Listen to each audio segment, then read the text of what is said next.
The red alert flashed across screens in Geneva, London, Washington. Emergency sirens wailed through the corridors of the World Health Organization headquarters as officials scrambled to their desks, coffee spilling from trembling hands. Ebola outbreak confirmed. Refugee center quarantined. Scrolled across every major news ticker from CNN to BBC to Al Jazeera. Within hours, 3 international borders slammed shut. Flight cancellations cascaded through airline systems like dominoes falling. Embassy phones rang incessantly as diplomats demanded answers that nobody possessed. The panic had begun with a single phone call at 3:47 a.m.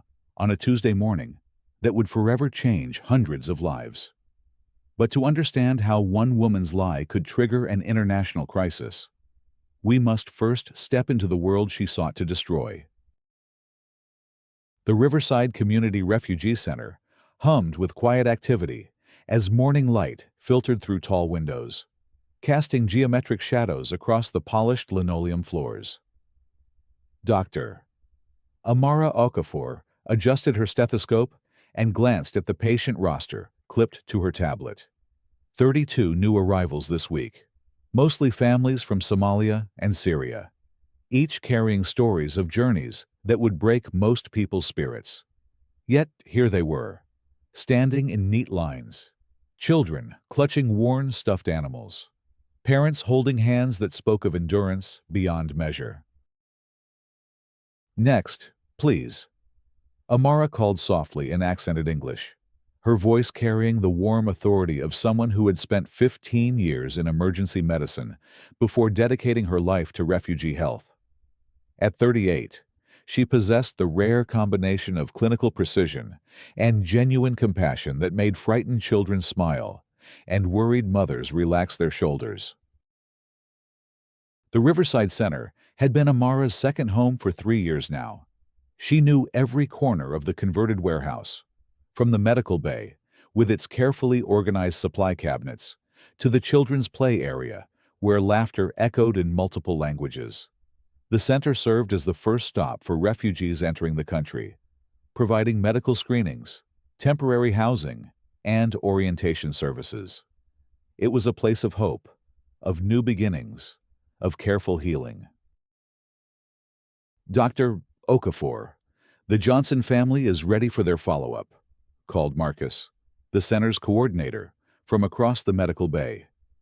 His voice carried easily over the gentle murmur of conversations in Arabic, Somali, and Spanish that created the center's unique symphony. Amara nodded and turned to greet the Johnsons, a family of 5 who had arrived from South Sudan 6 weeks earlier. Mrs. Johnson, a woman whose eyes held depths of experience that her 28 years shouldn't have accumulated, stepped forward with her youngest child balanced on her hip. "Good morning, Mrs. Johnson. How is little Samuel feeling today?" Amara asked, extending her arms toward the toddler, who immediately reached for her with chubby fingers. "Much better, Doctor. The fever broke yesterday evening, just as you said it would. He ate breakfast this morning, first time in 3 days." Mrs. Johnson replied, relief evident in her voice. As Amara conducted the examination, checking Samuel's lymph nodes and listening to his chest, she remained unaware that across town, another woman was preparing to shatter this peaceful morning with calculated malice. Karen Mitchell sat in her immaculate suburban kitchen, fingers drumming against the granite countertop as she stared at her phone. The rejection letter from the refugee center still lay open on her laptop screen, its professional language doing nothing to soften what she perceived as a personal attack on her character. "After careful consideration of your volunteer application and interview, we have decided to pursue other candidates whose experience and approach better align with our mission of cultural sensitivity and inclusive care." Cultural sensitivity. The phrase made Karen's jaw clench. At 53 years old, she had built her identity around being indispensable. The kind of person who organized neighborhood watch programs, managed HOA meetings with military precision, and inserted herself into every community issue with the conviction that her involvement was not just helpful, but necessary. The refugee center's rejection felt like a fundamental challenge to her worldview. Karen had been volunteering in various capacities for 2 decades, from hospital auxiliary work to church committees. But the interview at the refugee center had gone differently than she'd expected. When asked about working with diverse populations, she'd made comments about helping these people adapt to our way of life and the importance of proper integration. The interview panel, led by Marcus and including Dr. Okafor, had exchanged glances that Karen interpreted as judgment. "I just think," Karen had said during that interview, leaning forward with earnest conviction, "that when people come to this country, they need to understand our values, our hygiene standards, our work ethic. I can help them see how real Americans live." The uncomfortable silence that followed had stretched for what felt like hours. Dr. Okafor had cleared her throat gently and responded, "Mrs. Mitchell, our role here is to provide medical care and support during a transition period. We're not here to change people or impose cultural values. We're here to help them heal and find their footing in a new place." That memory played on repeat in Karen's mind now, each recollection adding fuel to her growing resentment. She'd seen the way Dr. Okafor had looked at her, with what Karen interpreted as condescension and superiority. A black woman, born in Nigeria, according to the brief biography on the center's website, had deemed Karen Mitchell unfit to help refugees. The irony, as Karen saw it, was unbearable. Karen picked up her phone and scrolled through news articles about disease outbreaks, refugee health concerns, and public safety issues. An idea began forming in her mind, dark and twisted, but seemingly perfect in its simplicity. If the refugee center wanted to exclude her, perhaps it was time for the community to see what really went on behind those doors. Perhaps it was time for people to understand the dangers that bleeding hearts, like Dr. Okafor, were exposing them to. She opened her laptop and began researching symptoms, protocols, and procedures. Ebola, she discovered, was one of the most feared diseases in the world. Its mention alone could trigger immediate containment procedures. The symptoms were distinctive enough to be believable, but general enough that they might be misinterpreted in a medical setting, dealing with refugees who could have any number of health issues. By evening, Karen had constructed her plan with the same methodical attention to detail she brought to organizing charity galas and school fundraisers. She would call 911 the next morning, early enough to catch the authorities during shift change when communication might be less precise. She would claim to be a concerned volunteer who had witnessed something alarming at the refugee center. She would describe symptoms that matched Ebola and implicate Dr.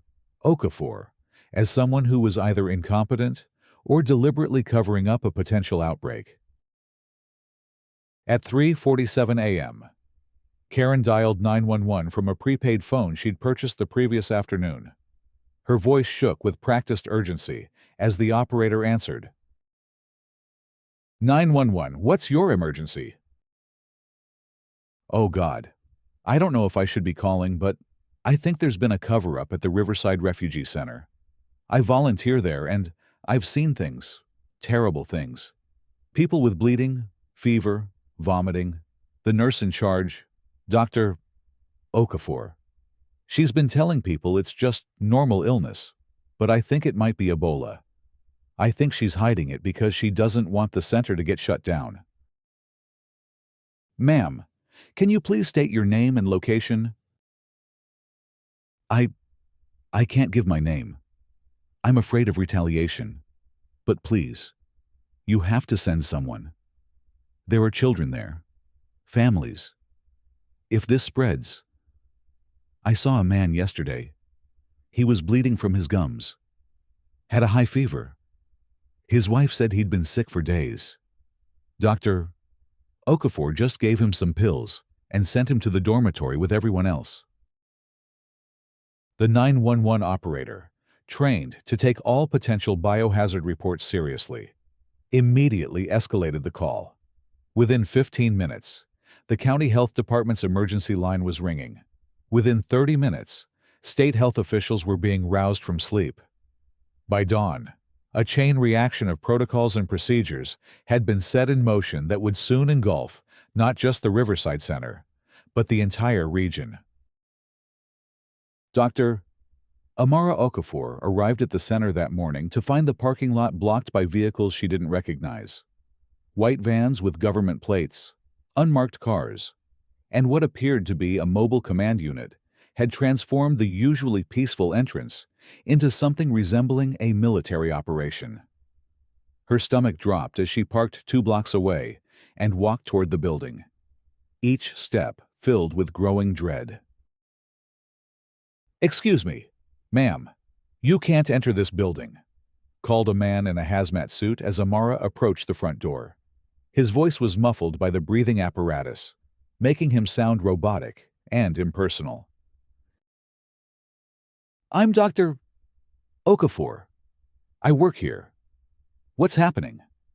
Are my patients all right?" Amara's professional training kicked in, keeping her voice steady despite the panic rising in her chest. The man consulted a clipboard, then spoke into a radio device. After a crackling response that Amara couldn't understand, he turned back to her. "Dr. Okafor, you'll need to come with us for questioning and decontamination. There's been a report of a potential biohazard situation." The next several hours passed in a surreal blur of interviews, medical examinations, and testing. Amara found herself in a sterile room at the county health facility, answering questions from officials whose faces she couldn't see behind protective equipment. They asked about recent patients, unusual symptoms, her protocols for handling infectious diseases. The questions grew more pointed, more accusatory. "Dr. Okafor, we received a report that you may have been aware of symptoms consistent with viral hemorrhagic fever and failed to report them.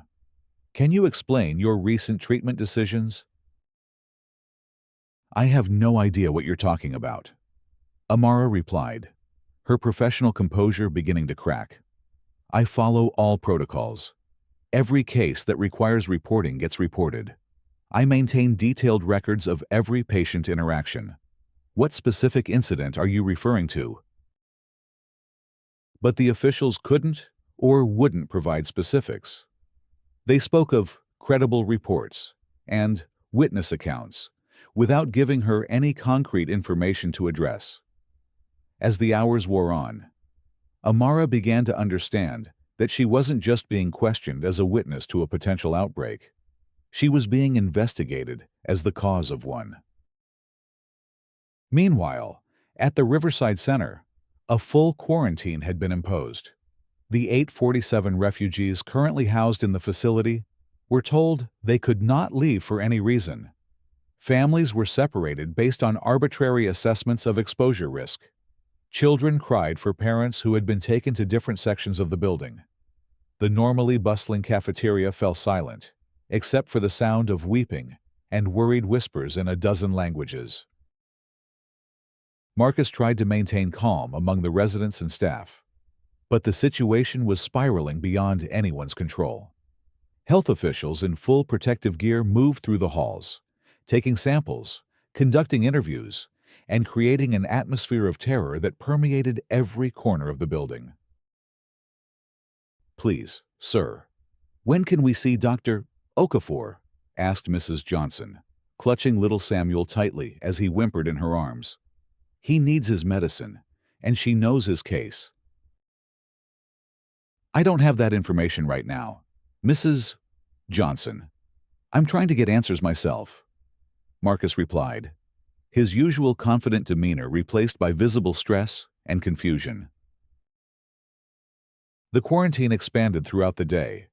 By evening, Not only were the refugees confined to the center, but staff members, volunteers, and even delivery personnel who had visited the facility in the past week were being tracked down and isolated.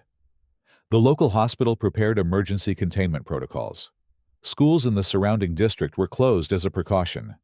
The local news picked up the story, and, by nightfall, satellite trucks lined the streets around the center.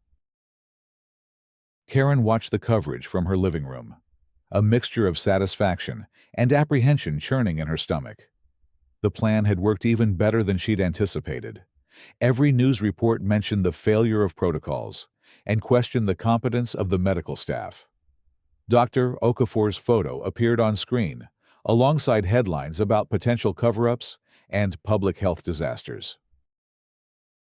But as Karen watched families being separated and children crying behind the center's windows, a small voice in the back of her mind began to whisper that perhaps things had gone too far. She pushed the thought away. These people were receiving attention and care they might not have gotten otherwise. If anything, she had done them a favor by highlighting potential health issues. By the second day, the story had reached national news networks. International health organizations were taking notice. The World Health Organization dispatched a team to assess the situation and coordinate with local authorities. Countries that regularly accepted refugees from the same regions, represented at the Riverside Center, began implementing emergency screening procedures at their own borders. Dr.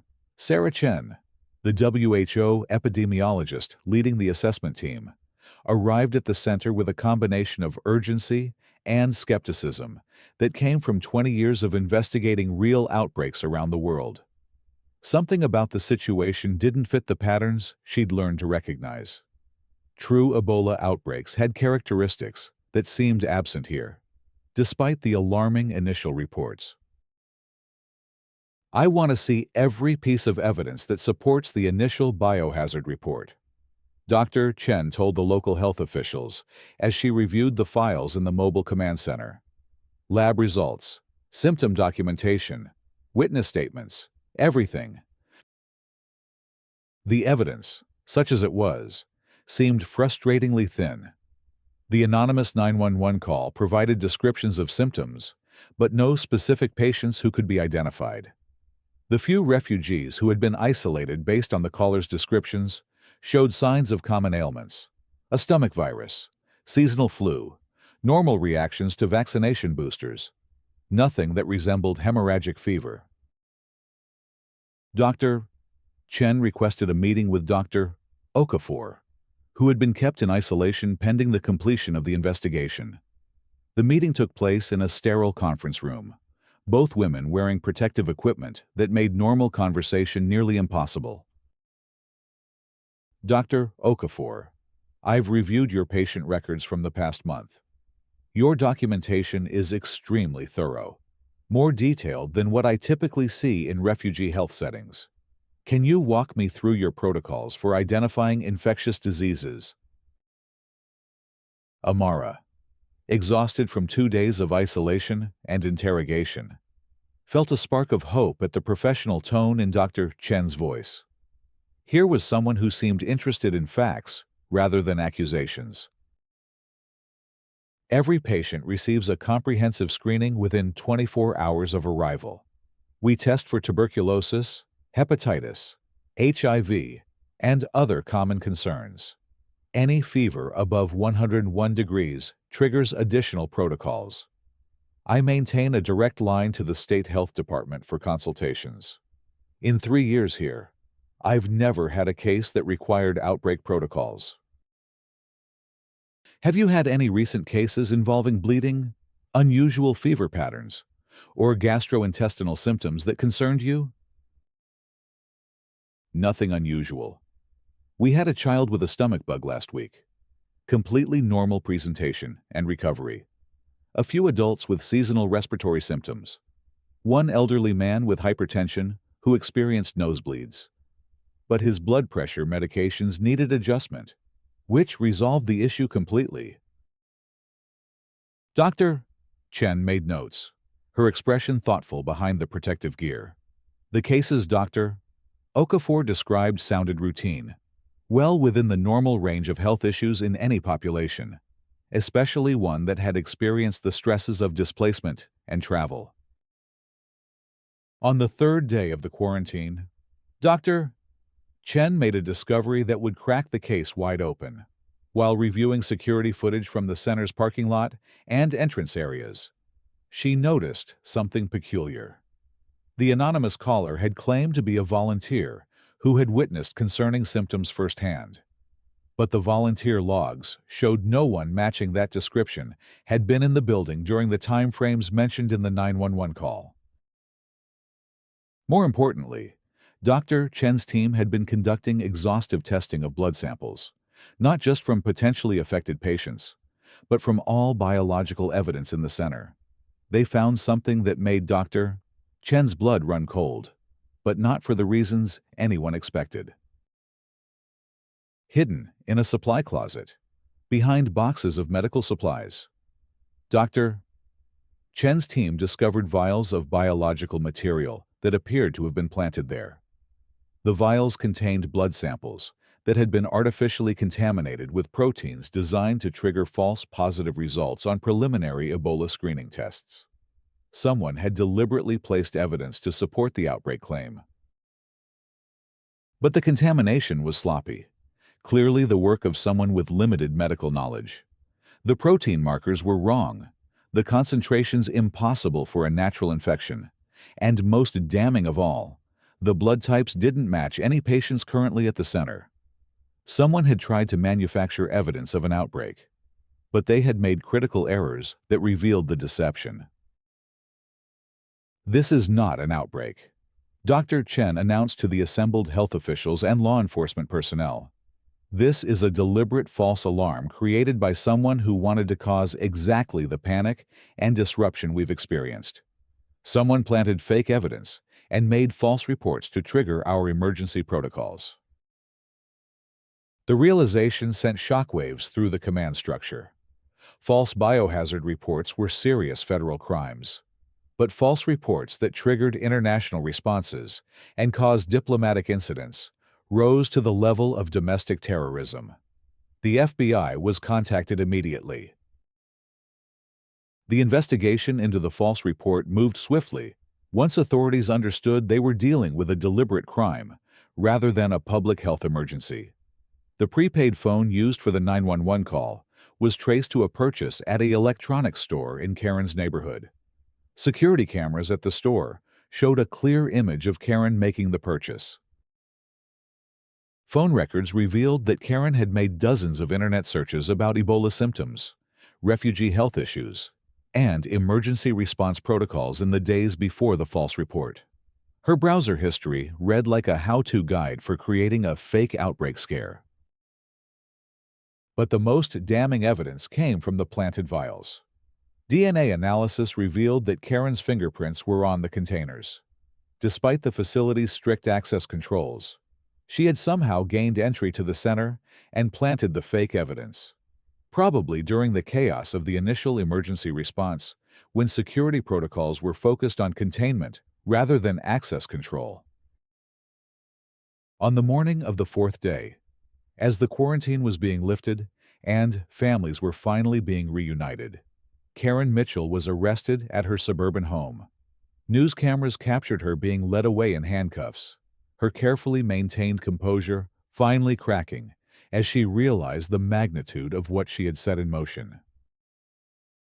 The aftermath of Karen's false report rippled outward like stones thrown into still water. The immediate human cost was staggering. Hundreds of refugees had spent 3 days in unnecessary isolation, separated from family members, denied basic freedoms, and subjected to invasive medical procedures. Children had been traumatized by the sight of people in hazmat suits, treating them like sources of contamination. Parents had watched their children cry and been unable to provide comfort. But the broader consequences extended far beyond the Riverside Center. 3 countries had implemented emergency border restrictions that stranded legitimate refugees in dangerous conditions. Airlines had canceled flights, leaving people trapped in airports across 2 continents. International aid organizations had diverted resources from actual health emergencies to respond to Karen's manufactured crisis. The economic impact reached into the millions of dollars. Emergency response teams, medical personnel, laboratory testing, international coordination efforts, and diplomatic resources had been mobilized based on Karen's lies. The WHO estimated that her false report had cost the international community over $12 million in unnecessary emergency responses. Dr. Amara Okafor returned to work at the Riverside Center, but the experience had changed her in ways that would take time to fully understand. She had spent 3 days being treated as a potential criminal, accused of covering up a deadly outbreak, questioned about her competence and integrity. The accusations were eventually withdrawn, but the damage to her sense of security and professional confidence would take much longer to heal. Dr. Okafor, I want to personally apologize for what you experienced, Dr. Chen said during their final meeting. The way you were treated before we understood the true nature of this situation was unacceptable. Your protocols were not just adequate, they were exemplary.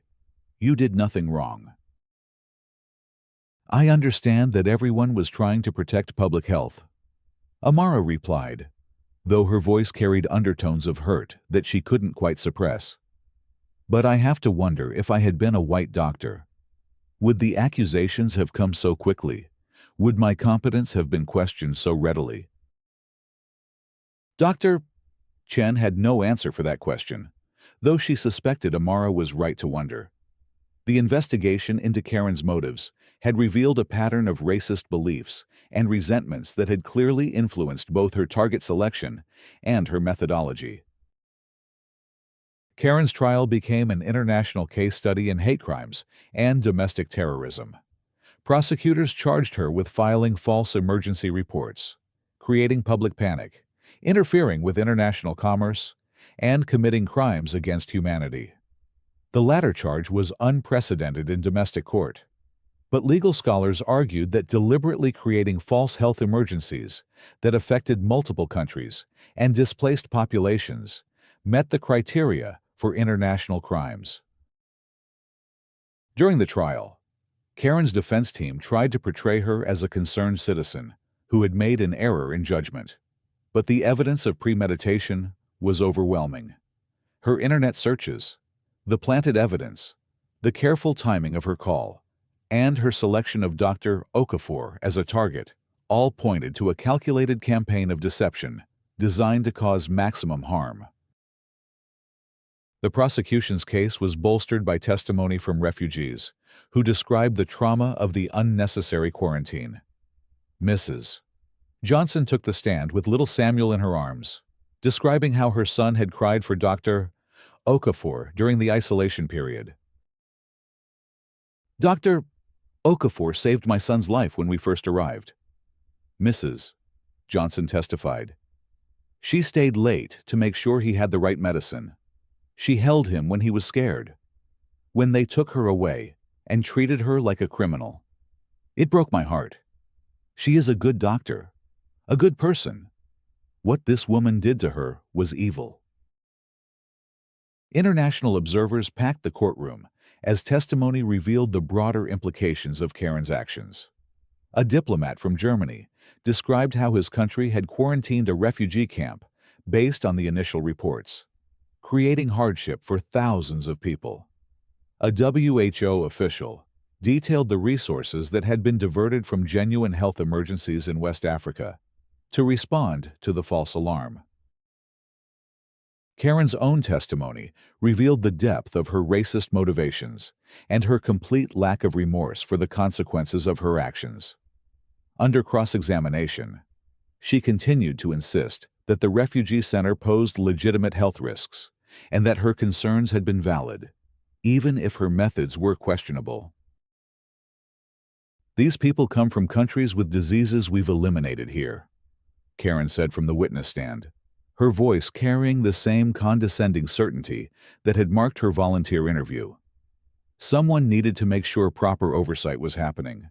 If Dr. Okafor had been doing her job correctly, none of this would have been necessary. The prosecutor's response was swift and devastating. Mrs. Mitchell, in your desire to provide oversight of Dr. Okafor's work, you caused an international incident, traumatized hundreds of innocent people, and cost taxpayers millions of dollars. You planted fake evidence and lied to emergency responders. You targeted a highly qualified physician because of her race and your own prejudices. How exactly was any of that helpful oversight? Karen had no answer that could withstand scrutiny. Her defense crumbled under the weight of evidence and the testimony of her victims. The jury deliberated for less than 4 hours before returning guilty verdicts on all charges. Karen Mitchell was sentenced to 15 years in federal prison, ordered to pay restitution of $12 million, and banned from any future volunteer work involving refugees or immigrants. The judge's sentencing statement was unusually harsh, reflecting the international attention the case had received. Mrs. Mitchell, your actions represent the worst impulses of prejudice and hatred taken to their logical extreme. You weaponized public health protocols to attack innocent people based on their race and origin. You caused immeasurable harm to vulnerable populations who deserved protection, not persecution. Your sentence reflects not just the immediate damage you caused, but the erosion of trust in legitimate health systems that your lies created. The international response to Karen's conviction was overwhelmingly positive. The United Nations issued a statement calling the case a clear example of how individual prejudice can undermine international cooperation and harm vulnerable populations. Several countries implemented new protocols for verifying health emergency reports to prevent similar false alarms in the future. But perhaps the most meaningful response came from the refugee community itself. Dr. Amara Okafor was nominated for and received the International Humanitarian Award from the World Health Organization, recognizing not just her work at the Riverside Center, but her grace under fire during the false outbreak investigation. The award ceremony took place at WHO headquarters in Geneva, with representatives from dozens of countries in attendance. Dr. Okafor's acceptance speech was broadcast internationally and became a defining moment in discussions about racism in healthcare and the importance of protecting vulnerable populations. I accept this award not just for myself, but for every healthcare worker who serves refugee and immigrant communities, Dr. Okafor said from the podium, her voice steady and strong. We face challenges that go beyond medicine. We face prejudice, suspicion, and sometimes outright hostility. But we continue to serve because healing knows no borders. Compassion recognizes no nationality, and human dignity transcends every artificial division we create. She paused, looking out at the assembled delegates and officials. Karen Mitchell tried to destroy trust between communities, to create fear where there should be hope, to build walls where we need bridges. She failed. The refugee families at Riverside Center are healthier and stronger than ever. Our programs have expanded. More volunteers than ever before are stepping forward to help. Love has proven stronger than hate, truth more powerful than lies. The standing ovation lasted for several minutes. Several delegates were openly weeping. In the audience, Mrs. Johnson held little Samuel, now healthy and thriving, his bright eyes taking in the ceremony that celebrated the woman who had helped save his life. The Riverside Community Refugee Center underwent significant changes in the aftermath of the false outbreak. Security protocols were enhanced, but not in ways that created barriers for refugees. Instead, the focus was on preventing malicious interference while maintaining the open, welcoming environment that made the center effective. Funding increased dramatically as the international attention brought new donors and supporters. The facility expanded to serve twice as many families, with additional medical staff and enhanced programming for children's education and trauma recovery. Most importantly, the community response was overwhelmingly supportive. Volunteers flooded the center with applications, many citing the injustice that Dr. Okafor had experienced as motivation for their involvement. Local schools organized cultural exchange programs. Churches and civic organizations adopted refugee families to help with integration and support. Marcus, the center coordinator, often reflected on how Karen's attempt to destroy their work had ultimately strengthened it. She wanted to create division and fear, he said during a local news interview. Instead, she created understanding and solidarity. Our community is more united now than it ever was before. Dr. Amara Okafor continued her work at the Riverside Center, but her influence expanded far beyond its walls. She became a sought-after speaker on refugee health issues, consulted with international organizations on screening protocols, and mentored young healthcare workers interested in humanitarian medicine. The false outbreak case became a standard study in medical schools, law schools, and international relations programs. It served as a clear example of how individual prejudice could escalate into international incidents, and how systems designed to protect public health could be weaponized by those with malicious intent. But it also demonstrated the resilience of communities under attack, the importance of thorough investigation over rushed judgment, and the power of truth to ultimately prevail over even the most calculated lies. Years later, when little Samuel Johnson started kindergarten at the local elementary school, his teacher asked each child to draw a picture of their hero. Samuel drew a woman in a white coat with a stethoscope around her neck, standing next to a building with a flag from his home country flying alongside the American flag. "This is Dr. Okafor," Samuel explained to his classmates. "She helped my family when we came here. She makes sick people better. And she made the scary lady go away so we could be safe." The drawing hung on the classroom wall for the rest of the school year. A simple child's tribute to the power of healing over hatred, of truth over lies, of love over fear.